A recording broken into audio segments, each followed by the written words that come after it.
Five, four, three, two, cue the talent. Ladies and gentlemen, we have Sarah all the way from Korea, I mean, and I'm yeah, hi and, everyone. and I'm here in New York. So we have about maybe 12-hour difference, right? It's 10 o'clock p.m. here in New York, and it's what time is it there? 11 a.m. 11 a.m. Okay. So if we will ever do this again, probably this is the best timing. I just put the kids home, I put to sleep, so I'm Oh, not speaking too loud, and we can try to go over the couple of topics for you. So Sarah does a number of things. She's in filmmaking, and as you can see, she's an actress and does some other interesting things. So we will cover filmmaking, maybe post-production can be a couple of topics, maybe auditions for like how the best light, the best sound, how to prepare a reel, and maybe Sarah can share her ideas how to get grants because she just got one. Let's start with introduction. Can you tell the audience a little bit about you? Who are you? okay. I am a New York City girl. I went to NYU for school and then I graduated with an acting degree, but then I also started producing. So I worked as a freelance producer, director, content creator, and I'm a represented actor. And that's what I've been doing. Did a lot of projects, and I came to South Korea for a vacation and to help my family out a little bit. And then coronavirus hit and I got stuck. Like I couldn't leave Korea because it hit Korea first. Or I mean, it hit the United States and Korea at the same time, but Korea like acted really fast. They're like, Yes. nobody move, stay in, chill out. And so I did that. And then I saw it unfolding in New York. And I was like, everyone, like I told all my friends, like, guys, this is crazier than you think. And then overnight, New York City became the epicenter of the United States. Yes. And I can't go back. Like all my stuff is there. All my friends are there. I'm here with a suitcase of clothes. Wow.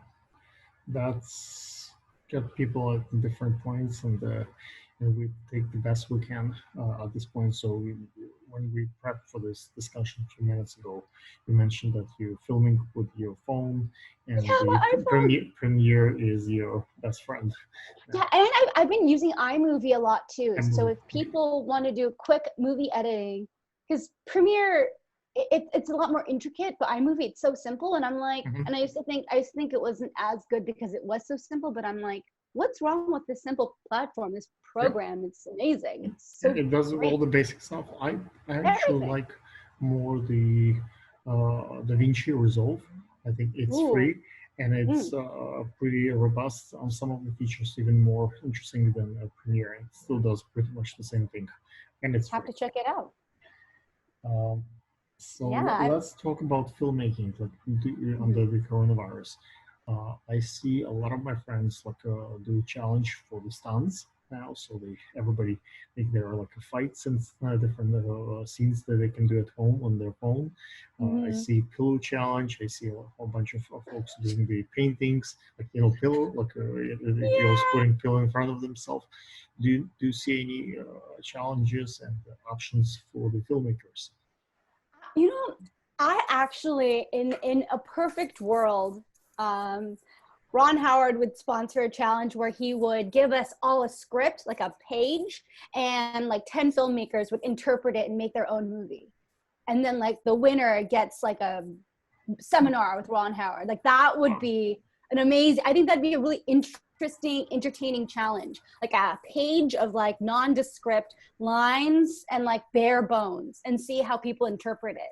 That's been a TV show concept that I've actually been wanting to pitch.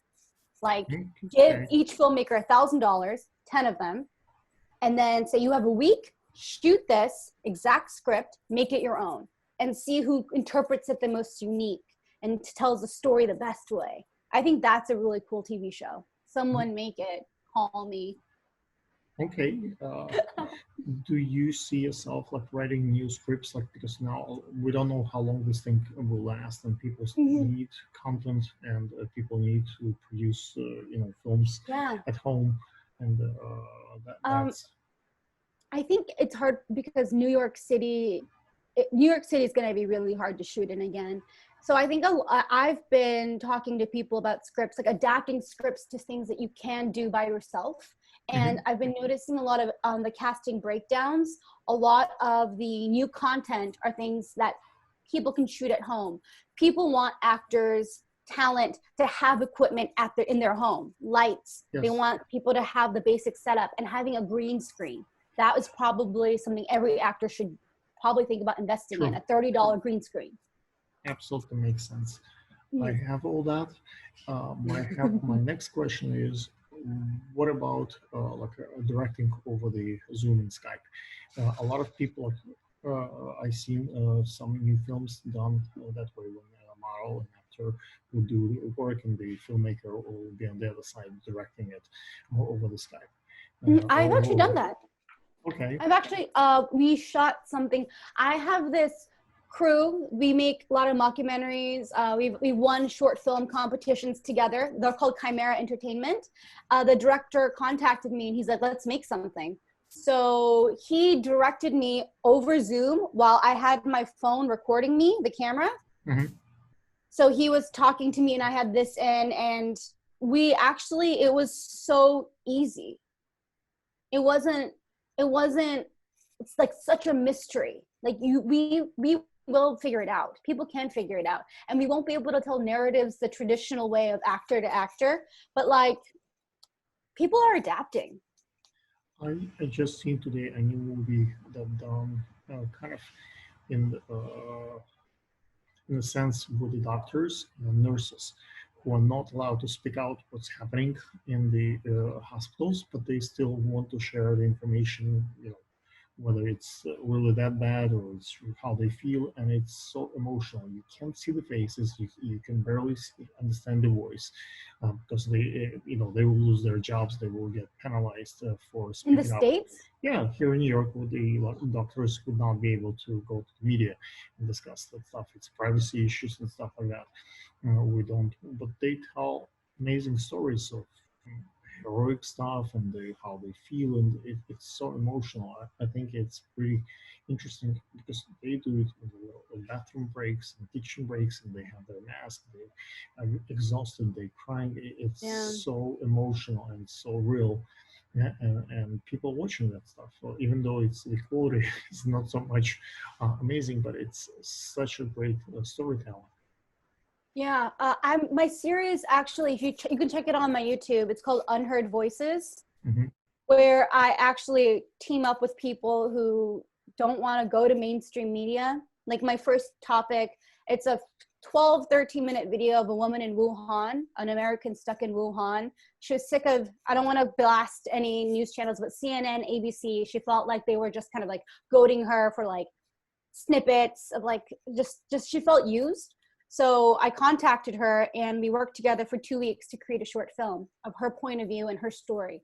And after that one, I've done Italy. I college student in Italy in Milan. I did Beijing, Singapore. I did South Korea. I'm looking to do the Philippines right now. And the next one that I've also done millennials in quarantine and the racism against Asians. But the one that I'm working on right now is about the graduating class of students in New York City, specifically somebody in Parsons who's graduating and like what their future looks like. So these are people who are just normal people telling their stories. And I do want to do a medical professional. I've actually been looking to do one of a couple people in LA. And I wanted to find maybe an ER doctor in New York. And I just know what a time commitment it is for them, because I don't just do interviews. I have what them about believers and not believers? Like I have a whole bunch of friends who totally don't believe that this is real and this is serious. They just keep walking around and they having parties and living their life. And I have another group of people that Do you have friends like that? Because and I have another group of friends who not only believe, they count every person that died, they watching TV 8 hours a day, they are totally in fear, and they on the other side, they haven't left their home for weeks, and they are starving, and they afraid to open the window. Where? On the other side, here in New York, I have friends who totally refuse to, step outside. They're afraid they're gonna die. And I have people who, haven't changed their lives habits. So Yeah. I'm trying to do kind of There's a such a story range. about Oh, those extremes, but I think uh, about have you thought of a format, like how you wanted to do that? um, I want to tell their stories because they have points. They have Yeah, their own reason. It's a little bit bizarre, and I'm afraid it that is. to put them on the spotlight, so they lose their, I don't want to bring damage to their lives. They're my people I know, my friends, but on the other Yeah. side, I think by telling their story, they can kind of abandon those extreme measurements and kind of come more to their senses. On both sides, it's like way too far. That's my understanding. Yeah, I also think these sorts of stories that we want to tell are, it's kind of like a diary entry. Like 10 years later, they'll be able to look at it and be like, oh my gosh, that was me. I think it's a fun thing It's for not for them. them. It's for the audience. I just don't want to portray them as some crazy folks. But that's I, that's that's what you can do as a director, is to make sure that you can show how genuine they're being. Because like, it is scary. The coronavirus is scary, and some people are a lot more sensitive than others. Some people are hypochondriacs. Some people have like OCD things where like, and it's not something to be ashamed of. I think it's something that we need to address, and they need to I, seek help. They need to stop. They need to disengage from the I news. have this little thing. I have Zoom Yeah. thing, and I have a little uh, Belkin splitter. So I use it with my phone, and sometimes I record the my phone conversation. So I have a friend who's in the media, and he kind of, in my initial conversation with him, was he was totally not believing that stuff. He would believe all the conspiracy theories and Mm. stuff. Once he lost his younger daughter to this, she was a nurse, he became extremely paranoid. Now he's afraid it goes through the eyes, it goes through everything. So he's on the other side. That's his grieving process, it seems. Yes. Yeah. Like, he's not grieving a normal way. He's grieving through focusing on the virus and the disease and becoming too aware instead of actually Yep. grieving his daughter's death. That's what it seems If like. I ever get permission from him to sharing those conversations, that would be like a pretty dramatic story. Yes. The technique that I've been using to get really deep, interesting footage, I've actually, this is my secret as a director and directing these documentaries, is I've been having people do self vlogs whenever they feel alone, whenever they feel anything. And I would get like 10 hours of footage of people just talking to themselves. Wow. And then, It's a lot of yeah, watching. a lot of watching, but then I get a lot of great things. Like, you can look at my work. Mhm. The one that I'm specifically talking about is my Wuhan, Beijing update. It's like episode 7 or something. They were the earlier subjects, but this is like a month and a half later, after they've been self-quarantined for 6 weeks. I compiled them kind of deteriorating and put it all together. So you can see these people who were a month and a half like vibrant and excited, and now they're different. And this is how I was able to get that realness. It's from them feeling like no one's watching them and they can talk to their camera. And I make sure, Storytelling, yes. yeah, Before and about after, and storytelling, storytelling. how But then the virus changed them. yeah, and then also I would ask for footage of like their day to day. Like, I'm like, if you make a cool piece of art, can you take a video of that and send it to me?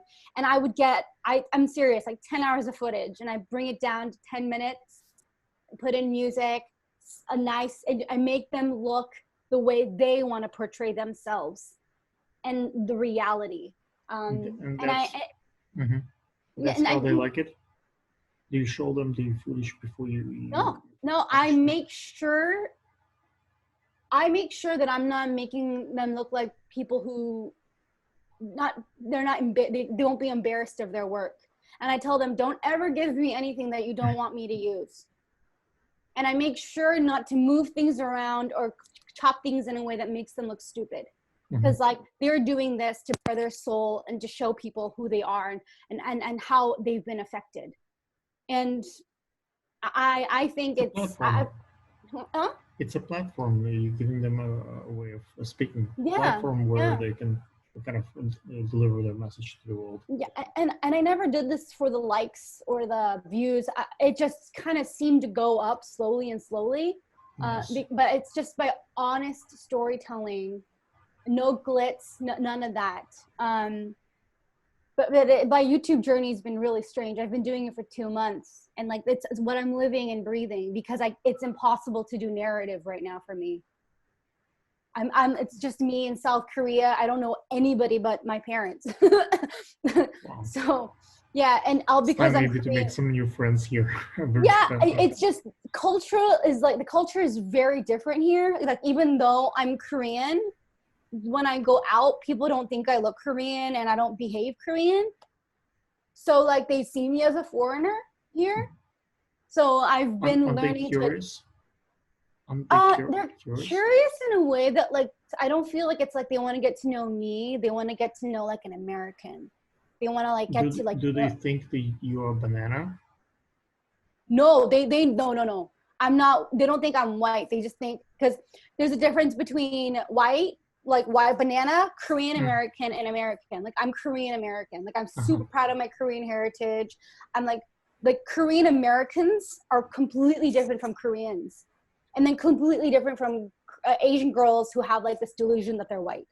Because like I don't have a delusion that I'm Caucasian or that I'm like American. I am Korean American, and we have our own like struggles. We have our own like sort of passionate personalities that I've noticed. A lot of Korean American girls, but here I'm seen different. Even my cousins are like they look at me in fascination.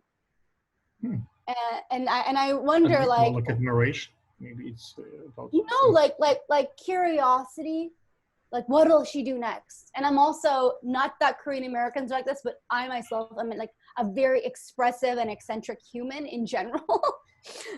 and I let them know this is not how all Americans are. This is just me. that I'm still a human. to my next question. As an actress, what kind of roles better suits you? What can you play as an actress? So I graduated NYU, and the roles I was going for was like nail salon lady number 2 and like sushi waitress. And so I was so discouraged. I was like lead roles. Like what kind of lead roles can you play? Even in high school, I never got the lead roles. I never get lead roles. There are no lead roles.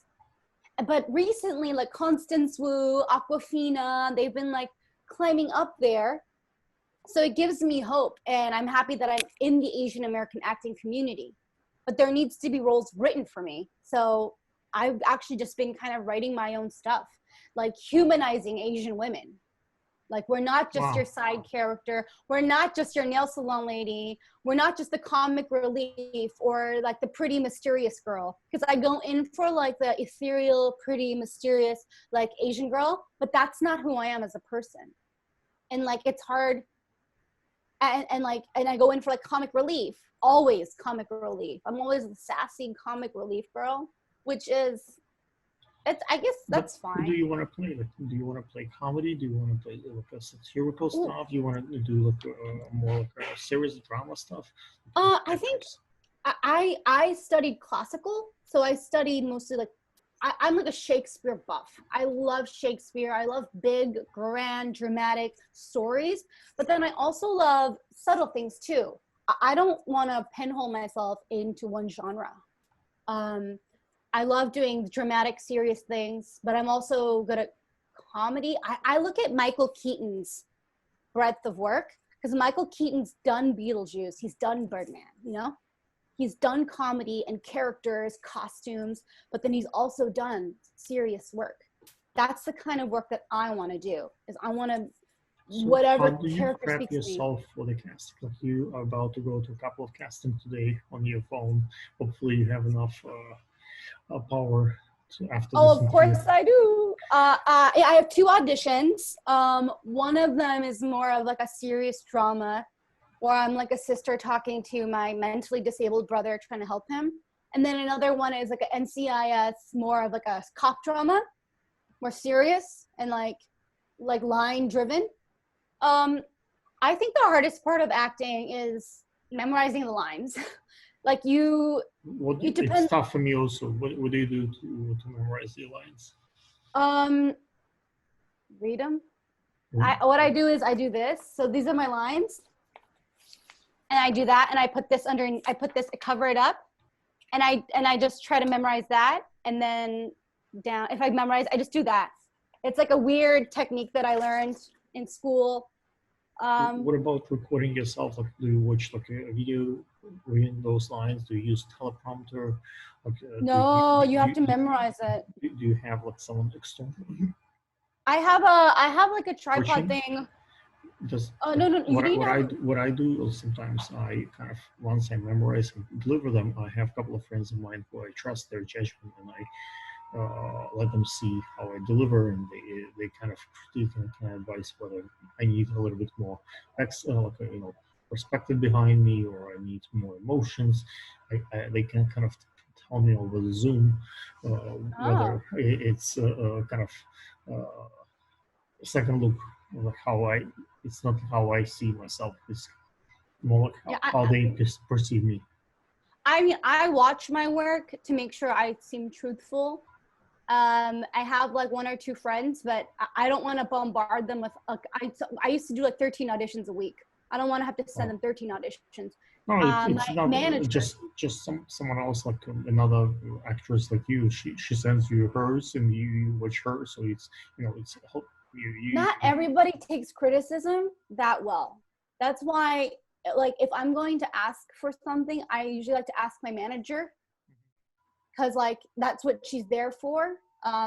Or I like to ask my reader, and that's why you need to have a really good reader, because they're in it with you. I feel bad bombarding my friends with my work, but like sometimes like if your friends welcome it, that's all good. I'm shy about my stuff. Like I don't think, like I'm really shy about my work. I'm like, I made a YouTube specific just for my acting, and I've been really embarrassed about it because I got like some people commenting on it. I'm like, don't judge me. I see that. Don't judge me, it's scary. If I can take you to a different subject, more on a serious note, before we spoke on this interview, you mentioned something very important, that you just got a grant for your production. What are the resources available for starving artists out there? And the Artist Relief Program. Oh, okay, sorry. The Artist Relief Program, I found it on like a blog. It's $5,000 for artists in need.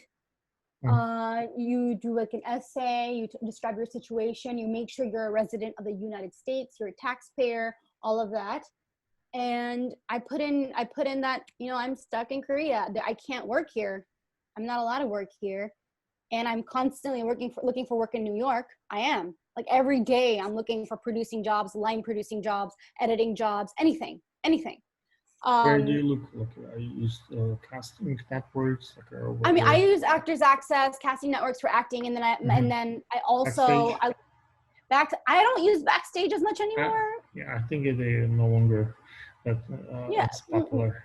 But the other stuff, I look on Mandy, I look on LinkedIn, and I have like a job email, like things that keep coming up. But it's hard because I'm not in the city, but I'm applying. I'm applying every day. I'm looking. I've been looking for voiceover work in South Korea to do like English voiceovers, because I've done voiceover work before. So I've done a couple of those. I'm always looking, but I'm living with my grandparents who have Alzheimer's, and I was here to help my parents take care of them, because it's like a lot of work. I've never, like, now I appreciate my health so much. Oh my gosh, is this going to be me when I'm 90? So I'm going to make sure to take care of my old folks, to hopefully karma will come around. That's very noble of you. Yeah, so like I'm helping getting food, preparing, cleaning, groceries, and then paying my bills, my storage, things in New York. And I described all of that. And then I also described that I'm constantly making these short films. Be a person of value if you want to get a grant. Don't just say like, oh, woe is me, I'm in quarantine, I don't have enough money for like a loaf of bread. Be like, I'm doing work, I'm constantly working on myself, I'm constantly creating, constantly writing scripts, doing this for the community. I'm volunteering. I would like this grant. That's my advice. You have so many skills and so many talents. What are you missing? Like, what do you think you can learn as a new skill during the quarantine time, and add to your portfolio of options?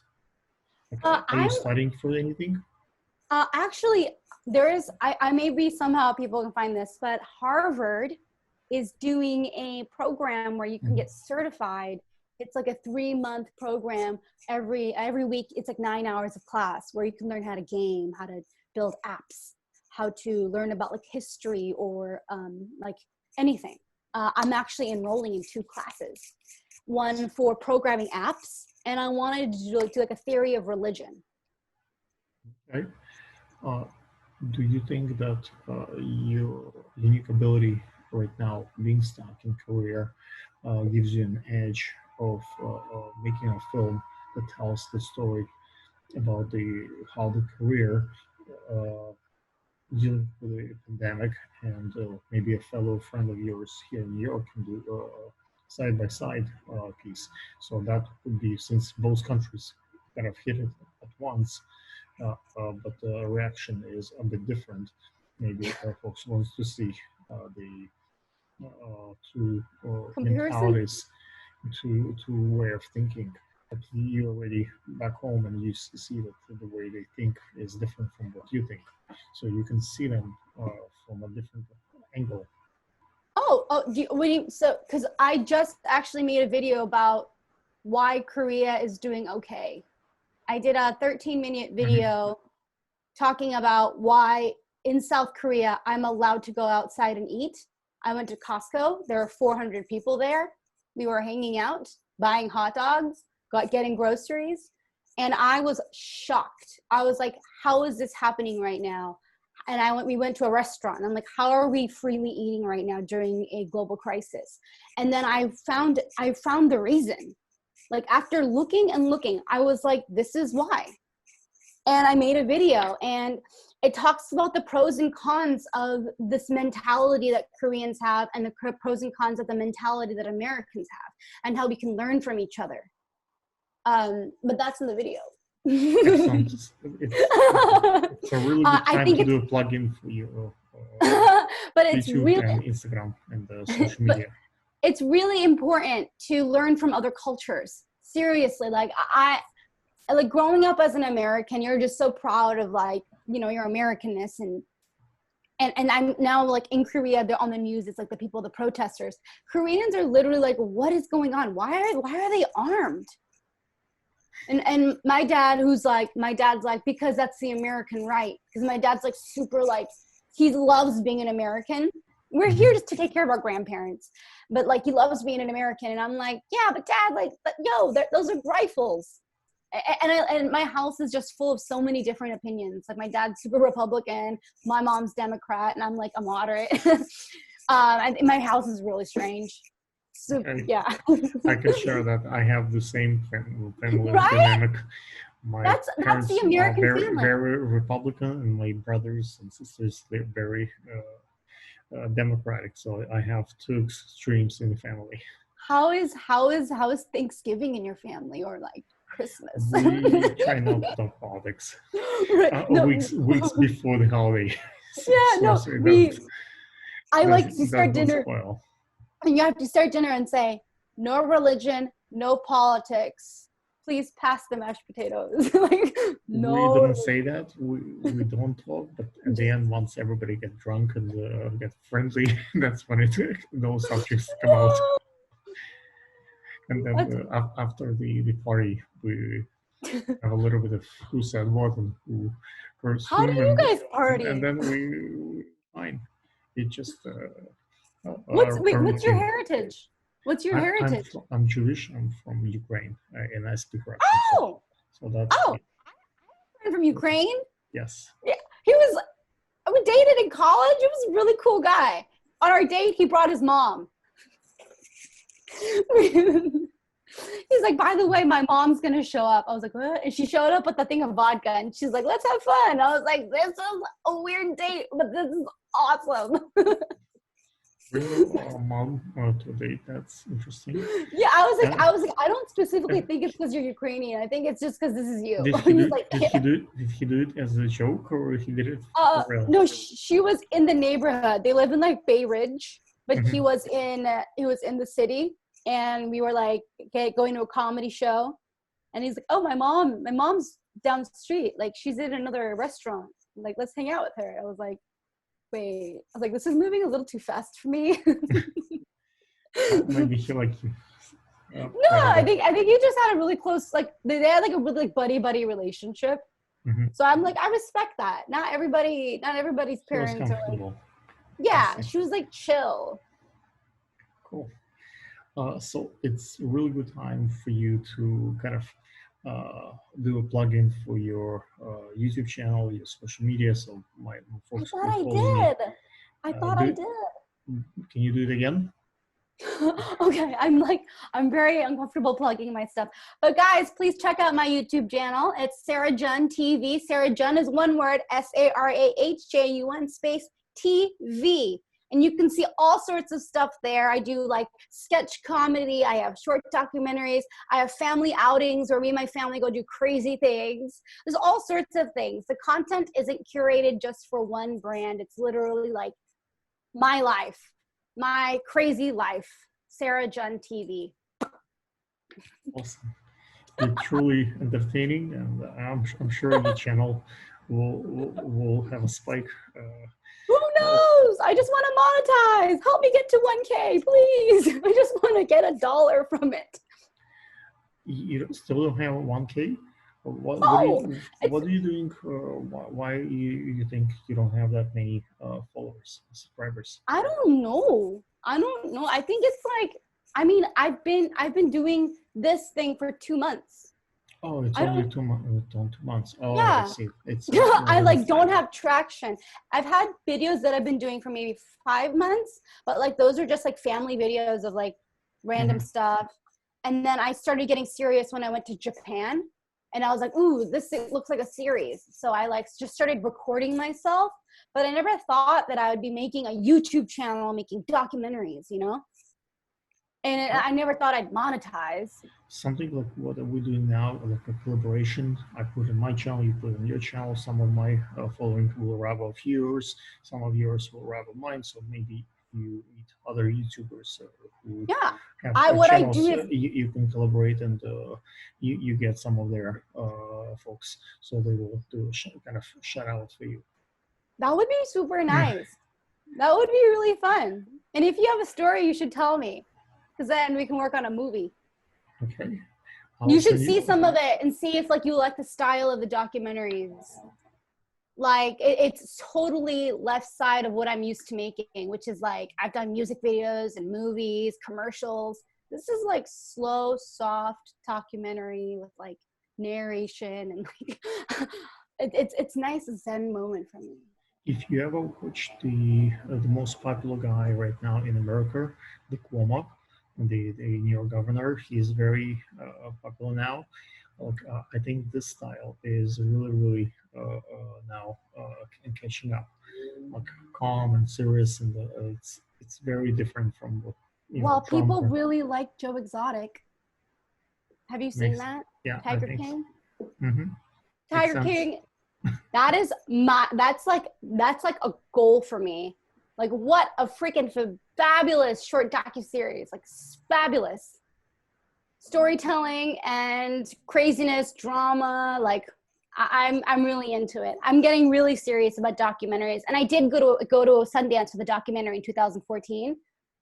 But I was more on like I was like an associate producer, more like the PR, more like not in the creative side. But now I'm like, I was always producing, like living for other people, not being creative. It was either acting or producing, but now I'm getting more into the directing realm, and I'm like tapped into something that there's a fire. Okay. I Yeah. will try to do sharing of information. If you're familiar with Brick Art Media Center, like both in public TV and Manhattan Networks, Brick? maybe Brick, yes. I will share with you links and with the audience that will maybe give you quite a bit of access to the free resource in New York. It's $44 million charity in Brooklyn for our arts. And Manhattan one 44 is, million? yes, that's their annual budget. You can see it on Nice. their website. So they spend quite a bit of money on filmmaking. And Why don't we hear about this kind of stuff? and YouTube space in New York City also kind of I like that space. On 9th Street, good on 9th space. Avenue? Yes, yes. So they have a lot of online classes now. Like this week, they Oh, have the classes for sound and the lights and the online streaming, and tomorrow is I think post production. So a lot of discounts, a lot of cheaper stuff like for creators and a really nice ideas for the quarantine time. So what do you think about all these like live stream DJ sets? I think it's amazing. I'm doing those. The problem that I'm facing is the copyright strikes. So I play my friend.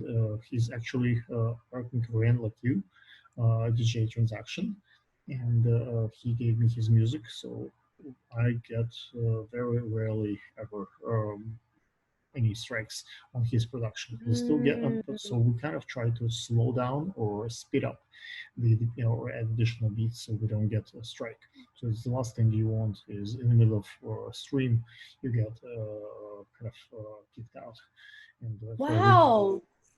Interesting. But that's how we try to avoid the strike. And you DJ. Yeah, I have full set. And do people watch? Mm-hmm. Yeah, Interesting. I have lights and smoke, and I have all that stuff. So we make everything look. You must party hard. You love living life. You're like, yeah. I'm trying to get my younger one he likes the music. Oh, very, how old are your music. kids? Son is 7, daughter is 17, 18. She's about to be 18. 17? Yes, 17 and 7. Ooh. Big difference. College? She's going to, yes. She just registered 15 classes for her first semester, 15 credits. How is this going to, yeah, the future of education is interesting. That's my next Unheard Voices video. People should watch that. The future of education. It's all like online. It's really weird. Yes. Coming from a traditional university. We, in the morning hours, we fight for broadband, basically. Because my son has to do his Zoom for his school, my daughter, my wife, and me. So 4 of us on one router is an issue. So we kind of take turns. In New York, it's getting worse. That's horrible. And I still have to upload my movies, my films, like my YouTube. So I'm constantly, the computer's running. So rendering. Korea has really good internet. New York, not so much. No, I remember like calling Time Warner, being like, "What's going on with my router?" Like every week, they're like, "It's Sunday night. It happens." Well, right now, everybody. That's insane. That's what they should be working on. They should be working on creating better internet for education, specifically for students. How are you supposed to get educated if it's like glitchy and stuff? True. My thing.